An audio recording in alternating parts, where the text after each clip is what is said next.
భవిష్యత్తులో హమాస్ నుంచి ఎలాంటి ముప్పు లేకుండా ఉండేందుకు ఇజ్రాయెల్ కీలక నిర్ణయం తీసుకుంది. ఇప్పటికే హమాస్ ఉగ్రవాదుల కోసం గాజా స్ట్రిప్ను సగానికి పైగా జల్లెడ పట్టింది. హమాస్ దగ్గర ఉన్న మిగిలిన బందీలను విడుదల చేసేందుకు ఇజ్రాయెల్ ప్రయత్నాలు చేస్తోంది. ఓవైపు శాంతి చర్చల్లో పురోగతి రాకపోవడంతో ఇజ్రాయెల్ గాజా సిటీ మొత్తాన్ని ఆక్రమించుకునేందుకు రంగం సిద్ధం చేసింది. తాజాగా గాజా సిటీలోని ప్రజలకు పూర్తి ఎవాక్యుయేషన్ ఆర్డర్ను జారీ చేసింది. Israel defence forces Arabic spokesman Avichay Adraee social మీడియాలో చేసిన పోస్టు సంచలనంగా మారింది. గాజా సిటీతో పాటు దాని అన్ని ప్రాంతాల నివాసితులకు పాత నగరం తుఫా ప్రాంతాల నుంచి అన్ని ప్రాంతాల వరకు హమాస్ను ఓడించడానికి గాజా సిటీ ప్రాంతంలో ఐడిఎఫ్ తీవ్ర శక్తితో పనిచేస్తోందని హెచ్చరించారు. గాజా సిటీలోని ప్రజలు తమ భద్రత కోసం వెంటనే వెళ్లిపోవాలని సూచించారు. ఈ ఆర్డర్ గాజా సిటీలోని అన్ని ప్రాంతాలకు వర్తిస్తుంది. గాజా సిటీలోని ప్రజలు అల్ మవాసి హ్యుమానిటేరియన్ జోన్కు వెళ్లిపోవాలని ఆర్డర్లో ఇజ్రాయెల్ పేర్కొంది. ఈ ఆర్డర్ జారీ అయిన తర్వాత ఇజ్రాయెల్ సైన్యం గాజా సిటీలోని హైరైజ్ భవనాలపై దాడులు చేసింది. హమాస్ ఇంటెలిజెన్స్ ఆపరేషన్స్కు ఉపయోగపడుతున్నాయనే కారణంతోనే ఈ భవనాలపై దాడులు చేసినట్లు ఐడిఎఫ్ ప్రకటించింది. ఇజ్రాయెల్ దాడులతో గాజా సిటీలోని ప్రజలు దక్షిణ గాజా వైపు తరలి వెళ్లిపోయారు.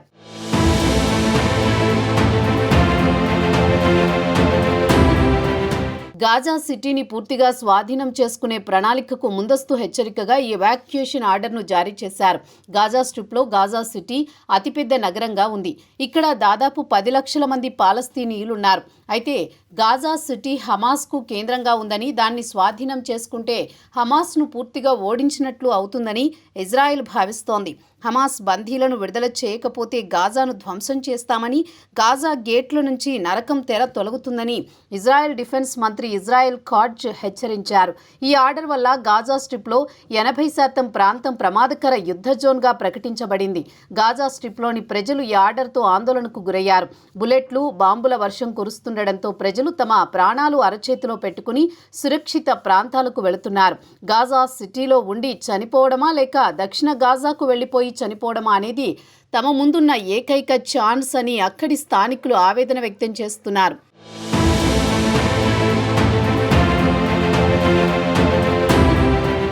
గాజా సిటీలో ఉంటున్న 10 లక్షల మంది ప్రజలను ఈ ఎవాక్యుయేషన్ వల్ల 8 సార్లు బలవంతంగా తరలించారు. ఇప్పటికే దక్షిణ గాజాలోని అల్ మవాసి హ్యుమానిటేరియన్ జోన్ క్యాంపులు టెంట్లతో నిండిపోయింది.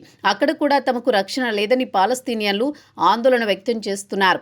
ఈ ఎవాక్యుయేషన్ వల్ల ప్రాణాంతకమైన మానవతా పరిణామాలు ఏర్పడతాయని, గాజా సిటీలో అల్ షిఫా, అల్ అహ్లీ ఆసుపత్రులను ఎవాక్యుయేట్ చేయడం సాధ్యం కాదని గాజా హెల్త్ మినిస్ట్రీ హెచ్చరించింది. డాక్టర్లు రోగులను వదిలిపెట్టకుండా ఉండాలని, ఆసుపత్రులు ఎవాక్యుయేషన్కు మినహాయింపునివ్వాలని డిమాండ్ చేస్తున్నారు.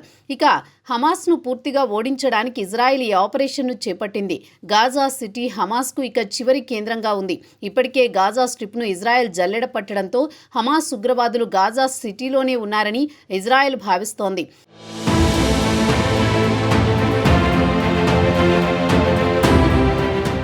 మరోవైపు ఐడిఎఫ్ ఇప్పటికే గాజా సిటీలో 40% ప్రాంతంపై నియంత్రణ సాధించింది. ఈ నగరాన్ని స్వాధీనం చేసుకుంటే గాజా స్ట్రిప్లో 75% ప్రాంతాన్ని నియంత్రించవచ్చని భావిస్తోంది. అయితే ఇజ్రాయెల్ ఎవాక్యుయేషన్ ఆర్డర్ అంతర్జాతీయంగా విమర్శలను ఎదుర్కొంది. ఈ ఆపరేషన్ను మ్యాసివ్ ఫోర్స్ డిస్ప్లేస్మెంట్గా పేర్కొంది. ఇది అనేక మరణాలు, అట్రాసిటీ క్రైమ్స్కు దారి తీస్తుందని యుఎన్ మానవ హక్కుల విభాగం హెచ్చరించింది. యుద్ధం ప్రారంభమైనప్పటి నుంచి 64,522 మంది పాలస్తీనియన్లు మరణించారు.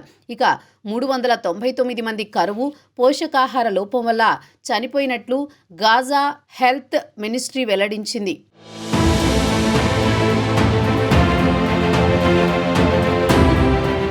ఈ తాజా ఎవాక్యుయేషన్ ఆర్డర్ వల్ల గాజా సిటీలో 97,000 మందిని బలవంతంగా తరలించారు. అల్మవాసి జోన్లో స్థలం, సహాయం సరిపోకపోవడంతో అక్కడున్న శరణార్థులు ఆందోళన చెందుతున్నారు.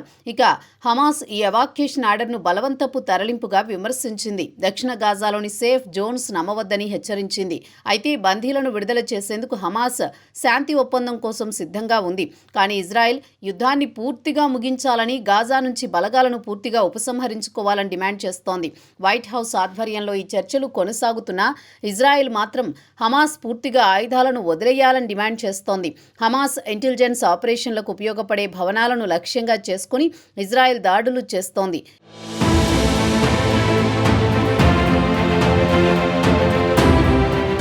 ఇదే సమయంలో ఈ ఎవాక్యుయేషన్ ఆర్డర్ను జారీ చేయడంతో గాజాలో మానవతా సంక్షోభాన్ని మరింత తీవ్రతరం చేస్తుందని నిపుణులు హెచ్చరిస్తున్నారు. మొత్తంగా ఈ ఎవాక్యుయేషన్ ఆర్డర్తో గాజా స్ట్రిప్లో 80% ప్రాంతాన్ని ప్రమాదకర జోన్గా ప్రకటించినట్లయింది. ఇజ్రాయెల్ హమాస్ను పూర్తిగా ఓడించడానికి ఈ ఆపరేషన్ను చేపట్టినప్పటికీ అంతర్జాతీయ సమాజం మానవతా సంక్షోభం, బలవంత తరలింపులపై ఆందోళన వ్యక్తం చేస్తోంది. ఇప్పటికే గాజాలో కరువు దాడుల మధ్య ఈ ఎవాక్యుయేషన్ వందలాది మంది ప్రాణాలను ప్రమాదంలో పడేస్తోంది. హమాస్ మరియు ఇజ్రాయెల్ మధ్య శాంతి చర్చలు కొనసాగుతున్నప్పటికీ ఈ దాడులు మరియు ఆర్డర్లు శాంతి సాధనను మరింత కష్టతరం చేస్తున్నాయి.